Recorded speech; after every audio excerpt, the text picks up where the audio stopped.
Hello दोस्तों, कैसे हैं आप सब। उम्मीद है अच्छे होंगे। सबसे पहले तो नए साल की आप सभी को ढेर सारी शुभकामनाएं। उम्मीद करते हैं इस साल आपके लिए, ये साल जो है आपके जीवन में और बेहतर उम्मीद लेकर के आए। आप सब लोग जो अचीव करना चाहते हो वो सभी चीज़ें आपको इस नए साल में प्राप्त हो। तो happy new year once again. तो हम लोग अपने लेक्चर्स का अगला सीरीज़ शुरू करते हैं। हम लोगों ने अभी तक वर्ल्ड मैप सीरीज का कुछ देश पढ़ लिया है। जैसे हमने श्रीलंका को पढ़ लिया था, हमने म्यांमार पढ़ लिया है, पाकिस्तान के हमने 2 पार्ट्स को पढ़ लिया है। आज हमारी सीरीज का 5वां दिन है, 5वां लेक्चर आज हम लोग लेकर के आ रहे हैं, जिसका टाइटल है अफ़गानिस्तान। तो आज हम लोग अफ़गानिस्तान के बारे में जानकारी प्राप्त करेंगे। अफ़गानिस्तान के अंदर हमें कौन कौन से टॉपिक्स को पढ़ना है, पहले उसकी चर्चा कर लेते हैं। देखिए, अफ़गानिस्तान के सबसे पहले तो पड़ोसी देश कौन कौन से हैं, सबसे पहले हम इसकी चर्चा करेंगे। कुल कितने पड़ोसी देश हैं, इस आपकी जानकारी के लिए बता दूं कि कुल पड़ोसी देशों की संख्या कितनी है, 7। उसके बाद थोड़ी सी चर्चा अफ़गानिस्तान के इतिहास की करेंगे कि आखिरकार अफ़गानिस्तान का इतिहास किस प्रकार का रहा है। साम्राज्यों का कब्रिस्तान कहा जाता है। साम्राज्यों का कब्रिस्तान अफ़गानिस्तान को क्यों कहते हैं, तो इसका जवाब हमें इसके इतिहास में मिलेगा। तो एक सवाल आपसे यहीं पे पूछा जा सकता है कि साम्राज्यों का कब्रिस्तान जो होता है वो हमें किस देश को कहते हैं। इसके अलावा तालिबान का उदय क्यों हुआ, तालिबान, अल कायदा क्या है, यहाँ पे अमेरिका और यूएसए का क्या इंटरेस्ट, अमेरिका का और यूएसएसआर का क्या इंटरेस्ट रहा था, इसके इतिहास को जानने की प्रयास करेंगे। इसके अलावा भारत सरकार ने बहुत सारे प्रोजेक्ट्स बनाए हैं अफ़गानिस्तान के अंदर, उसकी चर्चा करेंगे। इसके अलावा एक तापी गैस लाइन प्रोजेक्ट है, तापी गैस लाइन प्रोजेक्ट है, उसके बारे में बात करेंगे। और यहाँ की प्रमुख जनजातियाँ के बारे में, यहाँ की सीमा रेखाओं के बारे में, कि ये पाकिस्तान है तो इनके साथ की सीमा को क्या कहा जाता है। इसके अलावा सीमाओं के अलावा थोड़े बहुत हम लोग इनके इकोनॉमिक एक्सपेक्ट की बात करेंगे कि आखिरकार अफ़गानिस्तान की जो अर्थव्यवस्था है वो मुख्य रूप से किन बातों पर निर्भर करती है। तो आज हम लोग अपने इस सीरीज के अंदर इन सभी टॉपिक्स को पढ़ने वाले हैं। तो चाहिए शुरू करते हैं। देखिए, आप सब लोग यहाँ पे देख पा रहे होंगे, ये है अफ़गानिस्तान। और अफ़गानिस्तान के कुछ पड़ोसी देश भी हैं। इनके कुल पड़ोसी देशों की संख्या है 7। तो 7 देश कौन कौन से हैं। पहला देश आप इधर देख पा रहे होगे, पहला देश है ईरान। दूसरा देश तुर्कमेनिस्तान, दूसरा इसका पड़ोसी देश होगा तुर्कमेनिस्तान। तीसरा जो इसका पड़ोसी देश है वो कौन सा है, उज्बेकिस्तान। और चौथा जो पड़ोसी देश है उसे बोला जाता है तजाकिस्तान। छठा जो पड़ोसी देश है वो है चीन। और 7वां जो पड़ोसी देश है वो है हमारा प्यारा भारत। ठीक है, तो देखिए, ये जो हिस्सा है ना, ये हमारा POK ही है। और ये हम लोग, ये वाली जो छोटी सीमा आपको दिख रही होगी ना, इसी के साथ हम लोग क्या करते हैं, अफ़गानिस्तान के साथ सीमा साझा करते हैं। उसके अलावा अगर आप ये लाइन देख पा रहे होगे, इसे इस गलियारे का एक नाम दिया जाता है और इस गलियारे को कहते हैं बखान कॉरिडोर। तो आपसे एक सवाल पूछा जा सकता है कि भारत और अफ़गानिस्तान के साथ जो सीमा साझा करता है वो किस गलियारे के माध्यम से करता है। तो आपका जवाब क्या होना चाहिए था वहाँ पे, आपका जवाब होगा वहाँ पे बखान कॉरिडोर। ठीक है, तो ये हमने पड़ोसी देश के बारे में समझा।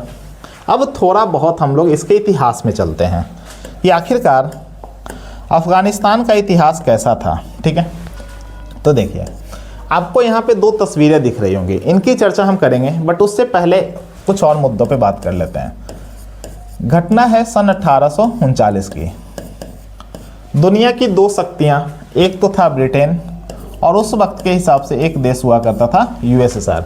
ये दोनों देश चाहते थे कि अफ़गानिस्तान जो हो वो उनके नियंत्रण में हो, बट और ये UK की थोड़ी सी ज़्यादा जल्दीबाजी थी। UK बिल्कुल चाह रहा था कि अफ़गानिस्तान जो हो उनके पास हो।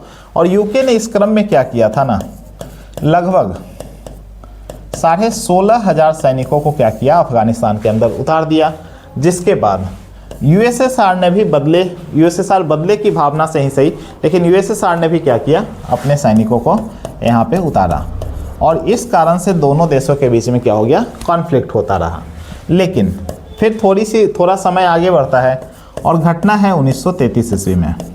1933 ईस्वी में अफगानिस्तान में अभी भी कौन सी व्यवस्था है, राजतंत्र की व्यवस्था है। और ये जो जिन व्यक्ति की आप तस्वीर देख पा रहे होंगे, इनका नाम है जाहिर खान। इनका नाम क्या है, जाहिर खान। एक जाहिर खान हमारे क्रिकेटर साहब भी हैं, बट ये वो वाले नहीं हैं। तो राजतंत्र क्या होता है, ये जो है ना जाहिर खान साहब, ये अंतिम राजा माने जाते हैं। तो अफगानिस्तान के अंतिम राजा भी कौन है, अंतिम राजा हैं। लेकिन ये काफ़ी लिबरल थे। लिबरल का मतलब होता है ये काफ़ी उदारवाद थे। ये अफगानिस्तान के अंदर काफ़ी पॉजिटिव बदलाव लाना चाहते थे। और काफ़ी पॉजिटिव बदलाव लाने के क्रम में इन्होंने क्या किया था, सन 1964 ईस्वी में इन्होंने संविधान भी इंट्रोड्यूस किया था। इन्होंने क्या किया है, संविधान लाया 1964 में। दूसरा, इन्होंने अपने देश में किस चीज़ का निर्माण करवाया, संसद भवन का निर्माण कराया। और भी बहुत सारे पॉजिटिव चेंजेस लाने का ये प्रयास करते हैं। लेकिन आप जैसा जानते हो कि आप कितने भी पॉजिटिव हो जाओ, आपके विरोध में भी कुछ लोग खड़े होते हैं। अब होता क्या है, जब संविधान बना तो संविधान में किसी न किसी व्यक्ति को तो आपको प्रधानमंत्री नियुक्त करना पड़ेगा। तो ये इनके भाई हैं, ये इनके भाई हैं जिनका नाम था दाऊद खां। दाऊद खां, और इनको क्या बनाया जाता है, अफगानिस्तान का प्रधानमंत्री। ये खुद राष्ट्रपति बनते हैं और इन्होंने क्या किया था, अपने भाई को क्या बनाया है, प्रधानमंत्री। बट होता क्या है, दाऊद खां जो थे ना, वो थोड़े से ज़्यादा आशावादी थे। मतलब वो चाहते थे, वो सत्ता शेयर नहीं करना चाहते थे। इस क्रम में होता क्या है ना, इनको धीरे धीरे समर्थन मिलना शुरू हो जाता है, किसका, वहाँ की सेना का। तो सेना की मदद से ये इंतजार करते हैं कि जब राइट टाइम आएगा ना, जब अच्छा वक्त आएगा तो हम क्या करेंगे, कुछ बदलने का प्रयास करेंगे। फिर एक समय मिलता है, जाहिर खान होते हैं, जाहिर खान की तबीयत हो जाती है ख़राब और लगभग 1973 ईस्वी में इनको अपने इलाज के लिए जाना पड़ता है, कहाँ पे, इटली में। तो जाहिर खान अपने इलाज के लिए कहाँ गए, इटली। अब जब जाहिर खान चले गए तो वो पद खाली था। मतलब सारी की सारी जो पावर थी वो किनके पास है, दाऊद खां के पास। और इन्होंने इस मौके का फ़ायदा उठाया और इन्होंने क्या किया, सैन्य तख्ता पलट कर दिया। ठीक है, अब सैन्य तख्ता पलट हुआ तो ये खुद क्या बन जाते हैं वहाँ के, इन्होंने अपने आप को खुद का क्या घोषित कर दिया, इन्होंने अपने आप को वहाँ का राष्ट्रपति घोषित कर दिया। लेकिन जब इसकी सूचना जाहिर खान को मिलती है तो जाहिर खान तो अपने देश आ नहीं सकते, क्योंकि अगर वो अपने देश आते हैं तो उनके साथ क्या होगा, उनको भी मार दिया जाएगा। तो इन्होंने इटली में ही क्या करते हैं, ये लोग ये शरण ले लेते हैं और ये फाइनली इटली में ही रह जाते हैं। तो ये तो कहानी थी जो कि हमने दाऊद खां के बारे में पढ़ा। अब होता क्या है ना, दाऊद खां आए क्यों थे, सवाल ये है। तो देखिए, जो दाऊद खां हैं वो आए थे इसलिए क्योंकि हम राजतंत्र को हटाएंगे और अपने देश में कौन सी व्यवस्था लेकर के आएंगे, लोकतंत्र की व्यवस्था लेकर आएंगे। और ये लोकतंत्र लाते भी हैं, लेकिन नाम मात्र का लोकतंत्र। नाम मात्र का लोकतंत्र मतलब कैसे, इन्होंने केवल वन पार्टी रूल लाया, मतलब वन पार्टी सिस्टम। मतलब दाऊद खां की पार्टी के अलावा और कोई भी पार्टी जो होगी वहाँ पे इलेक्शंस नहीं लड़ सकती है। तो होता क्या है, इससे लोगों को लगने लगा यार, लोग तो चीटेड महसूस करने लगे और लोगों को लगा कि इनसे तो अच्छा कम से कम इनके भाई थे, जाहिर खान ही थे, कम से कम वो कुछ तो रियायतें दे रहे थे, पॉजिटिव चेंज लाने का प्रयास कर रहे थे। तो दाऊद खां ये सारी एक्टिविटीज़ करते हैं। इसी बीच में होता क्या है ना, इसी बीच में अफगानिस्तान के अंदर ना दाऊद खां के विरोध में बहुत सारे दल इकट्ठा होने लगते हैं और इन सभी दलों को क्या बोला जाता था, मुजाहिदीन। इन सभी दलों को क्या बोला गया, मुजाहिदीन। मुजाहिदीन कोई एक संगठन नहीं था, बहुत सारे ऐसे संगठन जो सरकार की नीतियों का विरोध कर रहे थे, उन सबको मिला करके क्या बोला जाता था, उन सबको मिला करके मुजाहिदीन बोला जाता था। और इन सब ने मिल करके एक पार्टी भी बनाई थी जिसे बोला जाता है PDPA, जिसका फुल फॉर्म होता है People's Democratic Party of Afghanistan.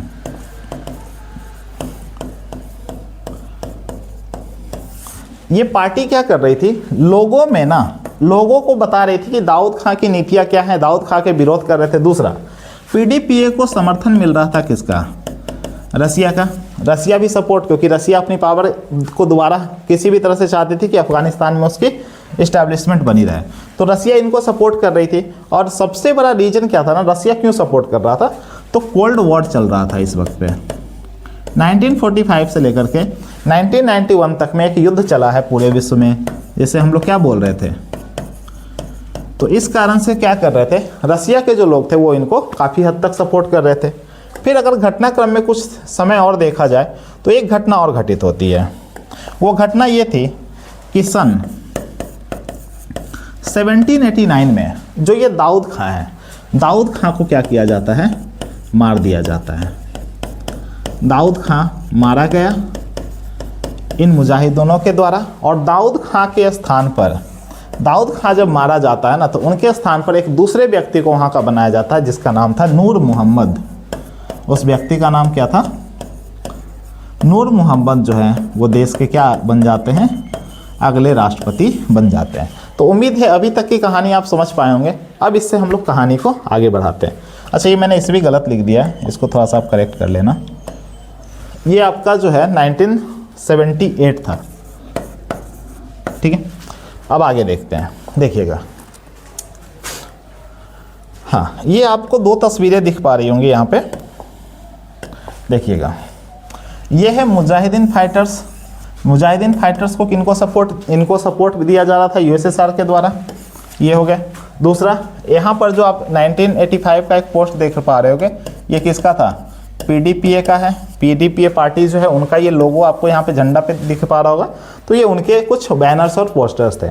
अब आगे कहानी चलते हैं। जब 1978 में इनकी डेथ कब हो रही है, ये कौन है भाई, ये है दाऊद खां।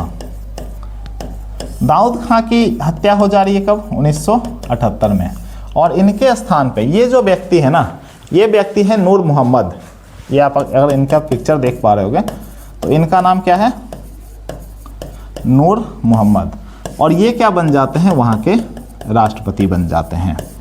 मतलब अभी अफगानिस्तान के वर्तमान के राष्ट्रपति कौन है, नूर मोहम्मद। अब नूर मोहम्मद बने थे किनकी मदद से, यूएसएसआर की मदद से। तो ऑब्वियस से बात है, इनकी जो नीतियां रही होगी वो किनके ज़्यादा फेवर में रह जाएगी, तो यूएसएसआर के फेवर में होगी। अब इसमें एक घटना और होती है, इनके एक विदेश मंत्री भी होते हैं। तो होता है क्या है ना, 1989 में ये एक बार गए थे यूएसएसआर के दौरे पर। मतलब यूएसएसआर की उस वक्त की राजधानी थी मॉस्को। तो ये मॉस्को जाते हैं और मॉस्को जाने के बाद इनको बताया जाता है कि आपके जो विदेश मंत्री हैं, इनके विदेश मंत्री का नाम था आमीन। तो आपके जो विदेश मंत्री हैं वो खुफिया, अमेरिका की खुफिया एजेंसी है CIA, उसके साथ मिले हुए हैं। तो आप जब वहाँ जाना तो क्या करना, इस मंत्री को वहाँ से हटा देना। इनकी फ़ोटो मैं आपको दिखाता हूँ, आप एक बार यहाँ पे देखिएगा। ये है आपके नूर मोहम्मद साहब, देखिएगा। ये कौन है, ये है नूर मोहम्मद। नूर मोहम्मद साहब राष्ट्रपति कब बने हैं, 1978 में। और ये 1979 में कि हाँ, किस देश के दौरे पे गए, यूएसएसआर के दौरे पर गए। तो जब यूएसएसआर के दौरे पे गए ना, तो इनको बताया गया कि आपके ये जो मंत्री हैं, ये उस वक्त पे अफगानिस्तान के कौन थे, विदेश मंत्री, जिनका नाम था आमीन। तो बताया गया कि जो आमीन है ना, वो अमेरिका की खुफिया एजेंसी CIA के संपर्क में है। तो आप एक काम करो नूर मोहम्मद साहब, जब भी आप अफगानिस्तान जाना ना, यहाँ के दौरे के बाद अफगानिस्तान जाओ, तो क्या करना, आप इस व्यक्ति को, आमीन को, उनके पद से हटा देना। इस पर इन्होंने भी सहमति जता दी थी कि ठीक है, मैं जब जाऊँगा तो मैं बिल्कुल ऐसा ही करूँगा। लेकिन होता ठीक इसके उल्टा है। होता क्या है, आमीन, CIA ने पहले ही बता दिया आमीन को कि ऐसी ऐसी घटना होने वाली है, रूस की तरफ से ये प्लानिंग आई है। तो जैसे ही नूर मोहम्मद साहब वहाँ पे के एयरपोर्ट पर पहुँचते हैं, तो एयरपोर्ट पर ही आमीन के लोगों के द्वारा इनको परिवार सहित क्या कर दिया जाएगा, मार दिया जाएगा। तो नूर मोहम्मद साहब को क्या कर दिया जाता है, मार दिया जाता है। दूसरा रीज़न एक और भी था, देखिएगा। नूर मोहम्मद जो थे ना, वो काफ़ी मॉडर्न विचारधारा के थे, मतलब वो आधुनिक सोच वाले व्यक्ति थे। और इस आधुनिक सोच के कारण क्या होता था, वो अपने देश में काफ़ी सारे बदलाव ला रहे थे। जैसे उन्होंने सभी के लिए प्राइमरी एजुकेशन को कंपलसरी कर दिया था कि सभी व्यक्तियों के लिए शिक्षा हो सकता है। उन्होंने महिलाओं को पढ़ने की इजाज़त दी। महिलाएं वहाँ पे फैशन शो कर रही हैं। अगर आप उस वक्त की तस्वीरों को देखोगे, इतनी आज़ादी मिल गई थी कि वहाँ पे वो फैशन शो करने लगी थी। इतना ज़्यादा उनको छूट मिला था, वो पढ़ने में आगे हो रही थी। दूसरा सबसे जो इम्पोर्टेंट था वो था लैंड रिफॉर्म। सभी अफ़गानिस्तान के सभी लोगों को बराबर मान्यता देने के लिए उन्होंने क्या किया था, जिसके पास बहुत ज़्यादा ज़मीन थी उससे ही वो ज़मीन लेते थे और वो ज़मीन किसको बांट दिया जाता था, वहाँ के गरीबों को। तो जब ये कुछ सुधार किए गए, लेकिन होता क्या है, जब ये 1979 के अंदर जब यूएसएसआर से ये लौट रहे थे, तब इनको परिवार सहित कहाँ पे मार दिया गया, एयरपोर्ट पर मार दिया जाता है। और उसके बाद जो ये आमीन साहब हैं, मतलब ये जो व्यक्ति हैं, वो अगले क्या बन जाते हैं, वो अगले प्रेसिडेंट बन जाते हैं। वो वहाँ पे क्या बन जाएंगे, अगले राष्ट्रपति बनते हैं। इसके बाद की अगर कहानी की चर्चा करें तो देखिए, यहाँ पे आपको कुछ तस्वीरें दिख रही होंगी। ये सब घटना हुआ। अब अमीन साहब जो हैं वो क्या बन गए हैं, वहाँ पे राष्ट्रपति बन गए, अफगानिस्तान के राष्ट्रपति हैं। लेकिन जब ये बात यूएसएसआर को पता चलती है तो यूएसएसआर को लगता है कि यार मेरे हाथ से तो अफगानिस्तान चला जाएगा। तो यूएसएसआर ने क्या किया, हमला कर दिया किस पर, अफगानिस्तान पर।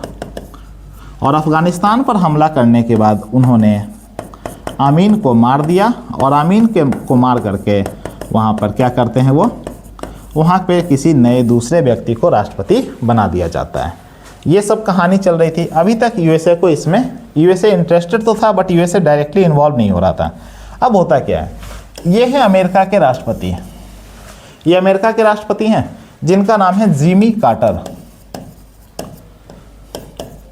जिमी कार्टर, ये शायद मेरे ख्याल से 39th प्रेसिडेंट ऑफ यूएसए हैं। आप एक बार चेक कर लेना, ये 39th प्रेसिडेंट थे।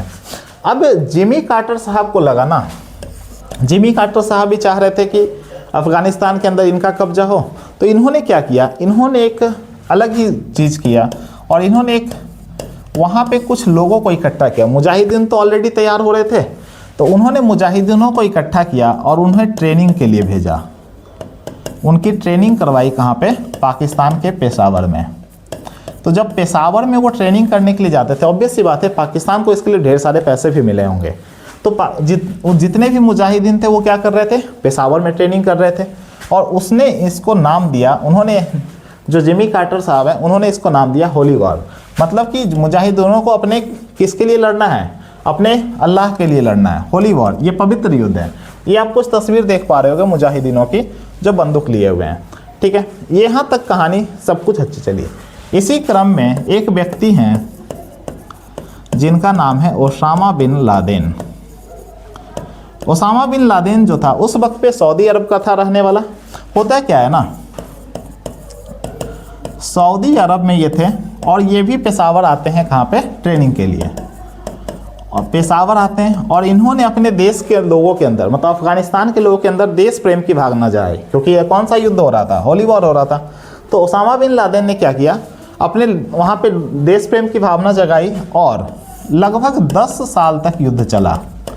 10 साल तक इनका युद्ध चला है किसके साथ, यूएसएसआर के सैनिकों के साथ। और 10 साल के युद्ध चलने के बाद लगभग 1989 ईस्वी में यूएसएसआर क्या करता है, यूएसएसआर जो है वो अफगानिस्तान को छोड़ करके पूर्ण रूप से चला जाता है।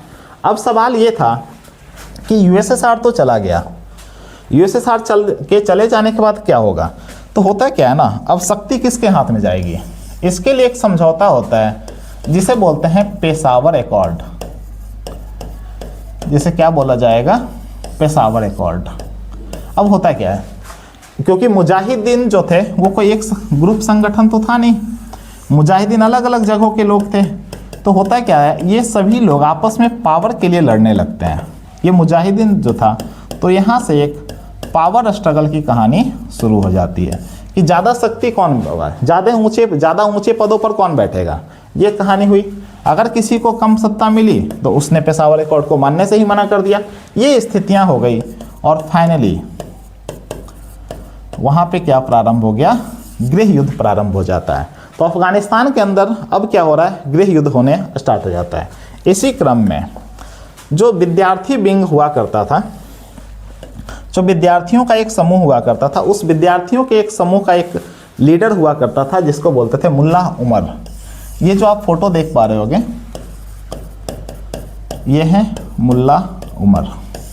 अब ये होता क्या है, इनको काफ़ी सम्मान की नज़र से देखा जाता था। होता क्या था, इनके युद्ध के दौरान ये बेचारे की एक आँख जो है ना वो भी चली जा गई थी, तो इनको लोग काफ़ी रिस्पेक्ट करते थे क्योंकि ये काफ़ी रिस्पेक्टेड भी थे। और ये दूसरी पॉइंट ये भी था कि यूएसएसआर को भगाने में इन्होंने काफ़ी सारी मदद की थी, ओसामा बिन लादेन ने भी क्या किया है, काफ़ी मदद किया था। तो मुल्ला उमर को क्या किया जाता है, काफ़ी सम्मान की नज़र से देखा जाता है। अब होता क्या है, इन सभी चीज़ों का फ़ायदा उठा करके ये आप यहाँ पे एक बार ये देख पा रहे होगे, इसे बोला जाता है holy cloak of prophet Muhammad. Holy cloak of prophet Muhammad, या इसे दूसरे शब्दों में बोला जाए तो ये जो प्रॉफेट मोहम्मद साहब का था, तो ये लगभग 250 सालों के बाद जो मुल्ला उमर है ना वो इसे पहनते हैं और ख़ुद को अगला नया लीडर घोषित कर देते हैं। और लोगों ने इनकी लीडरशिप को स्वीकारा क्योंकि ये ऑलरेडी अफ़गानिस्तान के अंदर क्या है, ये काफ़ी फेमस व्यक्ति हैं। इनके लीडरशिप में होता है क्या है ना, जो अफ़गानिस्तान अब तक काफ़ी तेज़ी से ग्रो कर रहा था, वो अफ़गानिस्तान अब पीछे की ओर चलना शुरू हो जाता है। होता क्या है, इन्होंने अपने देश के अंदर शरीयत कानून को पूर्ण रूप से लागू कर दिया। जैसे शरीयत कानून में क्या होता है कि जो महिलाएं होंगी वो घर से बाहर निकलेंगी तो उनको अपना पूरा बुर्का पहन करके जाना होगा, वो अपने बाल किसी को नहीं दिखा सकती। दूसरा, बुर्का पहनना अनिवार्य कर दिया गया। महिलाओं की शिक्षा व्यवस्था पर रोक लगा दी गई। तो ये कुछ इन्होंने बदलाव किए, शरीयत लॉ के तहत इन्होंने ये चीज़ किया। दूसरा, शरीयत लॉ में इनको ही ये क्रेडिट इन्हें ही ये क्रेडिट मिलता है। ये आप एक फ़ोटो देख पा रहे हो कि गौतम बुद्ध जी के, ये जो तस्वीर है वो गौतम बुद्ध की है। गौतम बुद्ध का जो सबसे बड़ा स्टैचू हुआ करता था वो एक जगह है बामियान। बामियान कहाँ था, अफ़गानिस्तान के अंदर। और इन्होंने क्या किया, उनके पैरों में, अगर आप यहाँ पे देख पा रहे होगे ना, तो पैरों में भी यहाँ पे बम मार के इसको उड़ा दिया। मतलब इनका बस सिंपल सा कहना यह था कि केवल एक ही धर्म वहाँ पे रूल कर सकता था, और वो कौन सा था, इस्लाम था। वो किसी और धर्म जैसे बौद्ध धर्म या किसी भी अन्य धर्म को प्राथमिकता नहीं देना चाहते थे, इसलिए उन्होंने ऐसा किया। अब घटना थोड़ी सी आगे बढ़ती है। जो मुल्ला उमर हैं वो अपने जगह पे काफ़ी फेमस होते हैं, लेकिन होता क्या है ना, इस तस्वीर को अगर आप लोग देखते होंगे तो इस व्यक्ति को आप सभी लोग जानते होंगे। इस व्यक्ति का नाम है Osama bin Laden. Osama bin Laden ने मुल्ला उमर की काफ़ी मदद की थी। तो मुल्ला उमर जो हैं, मुल्ला उमर के ये काफ़ी खास भी थे। अब होता है क्या है ना, आखिरकार नाराज़गी शुरू कहाँ से होती है, मुल्ला उमर और ओसामा बिन लादेन अभी तक जो है या क्या बोल सकते हैं, अभी तक की जो अफ़गानिस्तानी संगठन है वो अमेरिका के लिए कोई आतंकवादी संगठन नहीं था। लेकिन होता क्या है, जो लादेन है ना वो कुछ बातों को लेकर के नाराज़ था, जिसमें पहला बात तो ये था कि इस समय तक सऊदी अरब के अंदर यूएसए की फोर्सेस आना शुरू हो जाती हैं, यूएसए की सेना, जो लादेन नहीं चाहता था, ऑब्वियस सी बात है। दूसरा, सूडान में जो ओसामा बिन लादेन के द्वारा कुछ प्रोग्राम चलाए जा रहे थे, उन सभी प्रोग्रामों को क्या किया जाता है, बंद कर दिया जाता है। तीसरा, ओसामा बिन लादेन चाहता था कि फ़िलिस्तीन और इजराइल के मुद्दे पर, फ़िलिस्तीन और इजराइल के मुद्दे पर जो यूएसए है वो किसका साथ दे, वो फ़िलिस्तीन का साथ दे। तो ये कुछ मुद्दे थे जिसके कारण से क्या होता है, इन दोनों में नाराज़गी होती है। अब इसका बदला कैसे लिया जाए, तो ओसामा बिन लादेन ने क्या किया, ये अमेरिका का आप ट्विन टावर देख पा रहे होगे, ये ट्विन टावर है, और दोनों बिल्डिंगों को क्या किया जाता है, अमेरिका में एरोप्लेन की मदद से क्रैश करवा दिया जाता है। ये एक बहुत ही गंदी, मतलब एक तरह से क्या बोल सकते हैं, बहुत ही नीच हरकत मानी जाएगी, क्योंकि एक साथ में इन्होंने काफ़ी सारे लोगों को यहाँ पे मार दिया। बट वो सब तो बात की बात है। अब इस मुद्दे को आगे को बढ़ाते हैं और देखते हैं। तो जब एरोप्लेन से अमेरिका के 2 ट्विन टावर को गिराए गए, ये सबसे इम्पॉर्टेंट बिल्डिंग्स हुआ करती थी व्यापार के दृष्टिकोण से भी।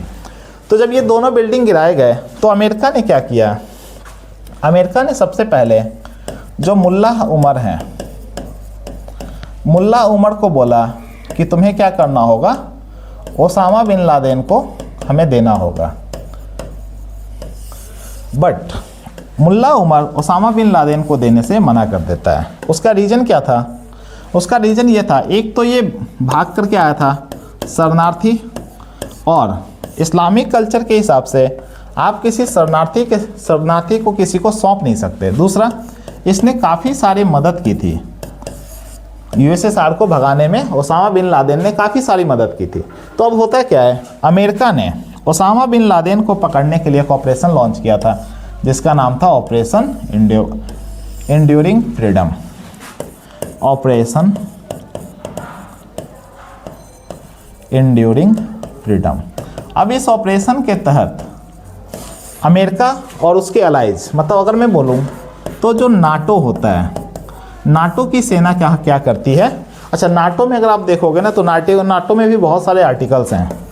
आर्टिकल 5 जो है वो इस बात पर जोर देता है कि अगर नाटो के किसी भी देश पर हमला होता है तो वो सभी देशों पर हमला माना जाएगा और सभी देश मिल करके उसका क्या करेंगे, उसका समाधान करेंगे या उस देश के साथ युद्ध लड़ेंगे। अब ये हमला किस पर हुआ था, अमेरिका पर। तो नाटो के सहयोगी देश भी क्या होते हैं, उनके साथ आते हैं और सभी लोगों ने क्या किया, अफगानिस्तान में आकर के एयर स्ट्राइक्स करना शुरू कर देते हैं। तो एयर स्ट्राइक्स वगैरह होने स्टार्ट हो गए और इसी ऑपरेशंस को क्या बोला गया, ऑपरेशन एंड्यूरिंग फ्रीडम। अच्छा, एक चीज़ और देखिएगा, अमेरिका में जो डेट लिखा जाता है यहाँ पे आप 9/11 देख पा रहे होगे, और आपने अगर देखा हो तो लिखा जाता है 9 सितंबर, ठीक है, सॉरी 11 सितंबर। तो ये है क्या, हमारे यहाँ जो भारत में लिखा जाता है ना DDMMYY के फॉर्मेट में लिखा जाता है, बट अमेरिका के अंदर आप देखोगे तो पहले मंथ लिखा जाता है और उसके बाद क्या आता है, डेट आता है और फिर ईयर आता है। इसलिए आप वहाँ पे देख पा रहे होगे कि 9/11 कुछ इस प्रकार से आपको लिखा हुआ मिल जाएगा। आगे चलते हैं। तो नाटो ने क्या किया, अफगानिस्तान के ऊपर हमला कर दिया, लेकिन इसी क्रम में एक और समझौता होता है। सन 2001 ईस्वी में जर्मनी का एक शहर है जिसको बोलते हैं वॉन। तो वॉन के अंदर एक बैठक हुई जिसमें बोला गया वॉन कन्वेंशंस, और इस कन्वेंशन के तहत ये बोला गया कि हम सभी लोग मिल करके अफ़गानिस्तान के अंदर क्या लेकर के आएंगे, अफ़गानिस्तान के अंदर लोकतंत्र की व्यवस्था को लेकर के आएंगे। ये चीज़ चला। दूसरा, अमेरिका आया क्यों था, ओसामा बिन लादेन को मारने, बट अभी तक वो मरा है क्या, नहीं। फिर होता क्या है, 2003 में USA वर्सेस इराक, इन दोनों के बीच में युद्ध प्रारंभ हो जाता है। अमेरिका जो है वो किसके साथ युद्ध में उलझ जाएगा, इराक के साथ। और ये जो आप तस्वीर देख पा रहे होगे ये है सद्दाम हुसैन। सद्दाम हुसैन की तस्वीर को फाड़ा जा रहा है। मतलब इराक में क्या करने का प्रयास था, इराक में तख्ता पलट करने का प्रयास था। आरोप ये लगाया गया था कि जो ये सद्दाम हुसैन है ना, इन्होंने केमिकल वेपन्स बना के रखे हैं, केमिकल वेपन्स बना के रखे हैं। तो जब अमेरिका, ऑब्वियस सी बात है, इराक युद्ध में चला गया होगा तो इसने ध्यान कम देना शुरू कर दिया, कहाँ पे, अफ़गानिस्तान पे। और जब अफ़गानिस्तान पे इन्होंने ध्यान कम देना शुरू किया तो अफ़गानिस्तान में जो तालिबान था वो क्या होता है, फिर से अपने आप को रिबिल्ड करने का प्रयास करता है और ये दोबारा खड़ा होने का प्रयास यहाँ से स्टार्ट हो जाता है। इसके बाद आप देखोगे तो मुल्ला उमर के भी काफ़ी सारे स्टेटमेंट आने स्टार्ट हो जाते हैं। तो ये कुछ चीज़ें अभी तक की घटनाएं चल रही थी। इसके बाद होता क्या है, 2006, 2010 और 2016 लंदन कॉन्फ्रेंस का आयोजन किया जाता है और इस कॉन्फ्रेंस के अंदर बोला जाता है कि अफ़गानिस्तान को इंटरनेशनल सपोर्ट कैसे मिलेगा, अंतर्राष्ट्रीय स्तर पे इसे पहचान दिलाने का प्रयास किया जाता है। बट इसमें भी भारत सरकार ने भी लगभग $3 बिलियन जो है अभी तक इन्वेस्ट कर चुके हैं वो लोग, कहाँ पे, अफ़गानिस्तान के अंदर। इसके बाद कुछ घटनाएं और हो रही थी, जैसे अगर देखा जाए 2006 में यूएसए के जो कुछ सोल्जर्स थे उन्होंने क्या किया, किसी ट्रक से वहाँ के लोगों को मार दिया। वहाँ पे लोग, स्थानीय लोग जो होते थे उनके साथ भी थोड़ी सी जाति की जाने लगी। और सन 2010 में एक सीक्रेट डॉक्यूमेंट रिलीज हो जाता है, और इस डॉक्यूमेंट के अंदर ये बोला गया था कि एक बार क्या हुआ था, अफ़गानिस्तान की सेना ने, अफ़गानिस्तान में एक शादियाँ हो रही थी और वहाँ पे बॉम्बिंग कर दी गई थी, किसके द्वारा, यूएसए के फाइटर्स जेट के द्वारा, जिसमें दुल्हन सहित और भी कई सारे लोग मारे गए थे। तो जब ये सारी चीज़ें रिलीज हो रही थी ना, तो दुनिया ने अमेरिका से सवाल पूछना शुरू किया कि भाई तुम कर क्या रहे हो अफ़गानिस्तान में। अफ़गानिस्तान में तो तुम आए थे लोकतंत्र बनाने के लिए, लेकिन तुम स्थानीय लोगों के साथ ही भेदभाव कर रहे हो। दूसरी तरफ तालिबान क्या कर रहा है, अब तालिबान ने अपनी जड़ों को मजबूत करना शुरू किया। मतलब यूएसए की फोर्सेस कहाँ पर हैं, शहरों के अंदर, लेकिन ग्रामीण क्षेत्र में अभी भी अब क्या है, तालिबान ने उन जगहों पर अपनी पकड़ बनानी शुरू कर दी। और जब वो अपनी पकड़ बनानी शुरू करेंगे ना, तो इसमें होता क्या है, लोगों का समर्थन किनके साथ आ जाएगा, लोगों का समर्थन इनके साथ आएगा।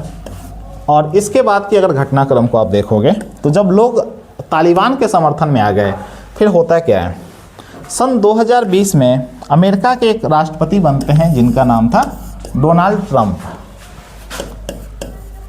इनका नाम क्या है, डोनाल्ड ट्रंप साहब। और डोनाल्ड ट्रंप साहब ने बोला कि हम अपने सैनिकों को मरने के लिए अफ़गानिस्तान में क्यों छोड़ें। तो इन्होंने सैनिकों को बुलाने की प्रक्रिया को शुरू कर दिया।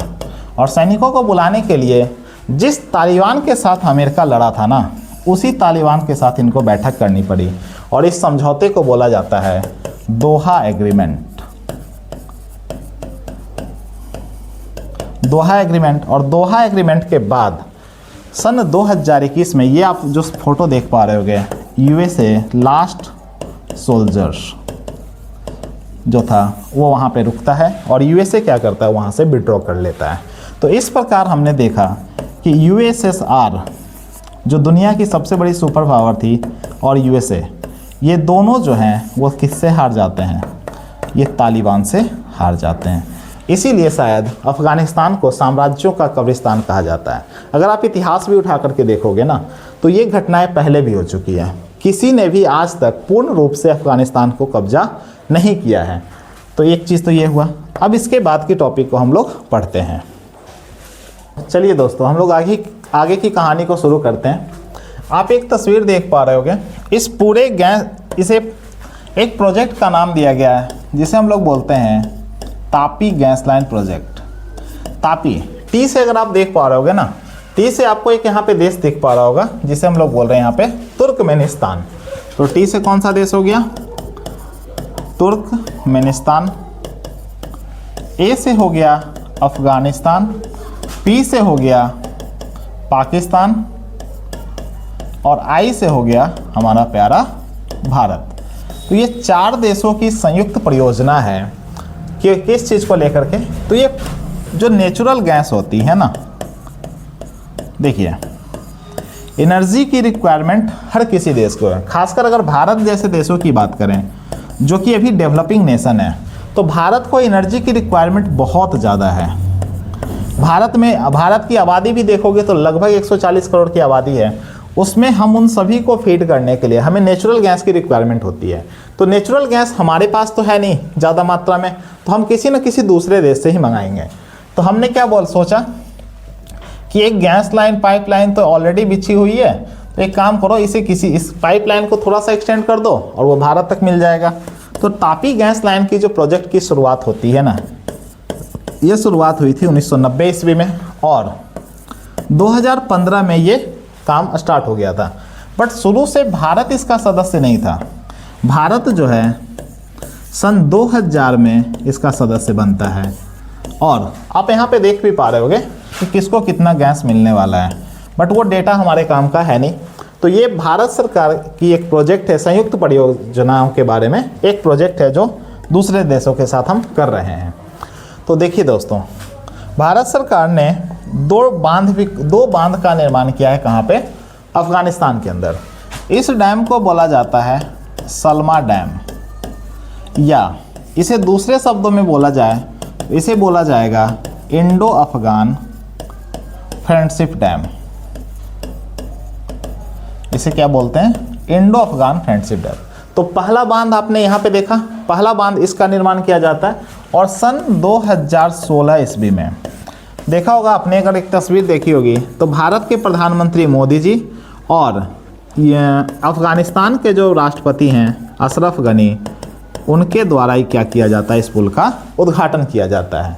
इसके बाद एक डैम आप और देख पा रहे होगे, ये तालिबान है और हमारे ये जयशंकर साहब हैं। अगर आप यहाँ पे देख पा रहे होगे तो एक दूसरा डैम है जिसे हम लोग बोलते हैं शाहदूत डैम। अच्छा, एक सवाल आप सबसे पूछा जाता है कि सलमा जो डैम है वो किस नदी पर है? ये जो डैम बनाया गया है वो हरी नदी पर है और किस शहर में है? तो ये हो जाएगा आपका हेरात शहर। ये दो सवाल यहाँ से पूछे जाते हैं। दूसरा, शाहदूत डैम की जो घोषणा है ना, वो बनाने की घोषणा हुई है कब? 2021 ईस्वी में, कि भारत सरकार अपने पैसों से क्या करेगा? अफगानिस्तान के अंदर एक डैम को बनाएगा। इससे होगा क्या? इसका उपयोग जो है वो इलेक्ट्रिसिटी के लिए किया जा सकता है, इसका उपयोग एग्रीकल्चर के लिए किया जा सकता है। तो ये कुछ बेनिफिट्स हैं जो हम इस डैम के बनने से कहाँ पे होगा? अफगानिस्तान के लोगों को होगा। इसके अलावा अगर बात की जाए तो भारत सरकार ने अफगानिस्तान में एक संसद भवन का भी निर्माण किया होगा। ये आप फोटो देख पा रहे होगे। तो जो अफगानिस्तान का संसद भवन है, वो अफगानिस्तान का संसद भवन भी किसने बनाया है? वो भारत की सरकार के द्वारा बनाया गया है। ये बहुत ही खूबसूरत है। दूसरा, बच्चों का एकमात्र हॉस्पिटल है वहाँ पे, जिसे बोला जाता है इंदिरा गांधी चाइल्ड हॉस्पिटल। ये भी किसके द्वारा बनाया गया? ये भी भारत सरकार के द्वारा बनाया गया। इसके अलावा अगर देखा जाए तो अभी हम लोग एक काबुल में 30 बेड का एक हॉस्पिटल बनवा रहे हैं। इसके अलावा हमने काफ़ी सारे एम्बुलेंस गिफ्ट किया है किसको? अफ़गानिस्तान को। अफ़गानिस्तान के लगभग 1 करोड़ बच्चों को भारत सरकार क्या कर रहा है? फ्री में चॉकलेट्स और बिस्किट देता है डेली बेसिस पे। इसके अलावा अगर बात की जाए तो एम्बुलेंस, अभी रिसेंट में लगभग 14,000 टन गेहूं हमने सप्लाई किया था किसे? अफ़गानिस्तान के। तो अफ़गानिस्तान के साथ हमारे रिश्ते काफ़ी बेहतर हैं। इसके अलावा हम लोग क्या कर रहे हैं? एक रिंग रोड का भी निर्माण कर रहे हैं। अफ़गानिस्तान के अंदर सड़कों का कोई बहुत अच्छा नेटवर्क तो है नहीं, तो एक रोड नेटवर्क भी भारत सरकार के द्वारा बनाया जा रहा है, जिसे बोला जाता है डेलाराम राष्ट्रीय राजमार्ग। भारत सरकार को उम्मीद ये है कि देखिए, ये आप चाबहार बंदरगाह देख रहे होगे, ये चाबहार बंदरगाह किस देश में है? ईरान में। भारत को अगर ये सेंट्रल एशिया से कनेक्ट होना है तो सेंट्रल एशिया से डायरेक्ट एक्सेस तो अभी हमारे पास नहीं है। तो तरीका क्या होगा? गुजरात के से जहाज़ के माध्यम से सामान कहाँ तक पहुँचा दिया जाएगा? चाबहार तक। और चाबहार तक रेल या सड़क मार्ग से कहाँ तक? अफ़गानिस्तान तक। और अफ़गानिस्तान से के बाद ये हम दूसरे देशों तक भी पहुँचा सकते हैं। तो डेलाराम राष्ट्रीय राजमार्ग भी जो है वो भारत सरकार के द्वारा ही वहाँ पे बनाया गया है। इसके अलावा अगर बात की जाए तो अफ़गानिस्तान की कुछ प्रमुख जनजातियाँ हैं, जिसमें पहली जनजाति है ताजिक, दूसरी जनजाति है हजारा और तीसरी जो जनजाति है उसे बोला जाता है पख्तून। तो ये 3 प्रमुख जनजातियां हैं अफ़गानिस्तान के अंदर। उसके अलावा एक आपने सुना होगा गोल्डन ट्रायंगल। गोल्डन ट्रायंगल जो है ना, ये अफीम के लिए प्रसिद्ध है। अफीम उत्पादन के लिए सबसे ज़्यादा प्रसिद्ध होता है और इसमें 3 देश आते हैं। एक आ जाएगा अफ़गानिस्तान, दूसरा आ जाएगा पाकिस्तान और तीसरा हो जाता है ईरान। तो ये 3 क्या हो गए? गोल्डन ट्रायंगल हो गए। तो उम्मीद करते हैं आपको ये अफ़गानिस्तान का लेक्चर पसंद आया होगा। अगर आपको ये पसंद आ रहा है तो इसे शेयर करें, सब्सक्राइब करें और लाइक करें। Thank you.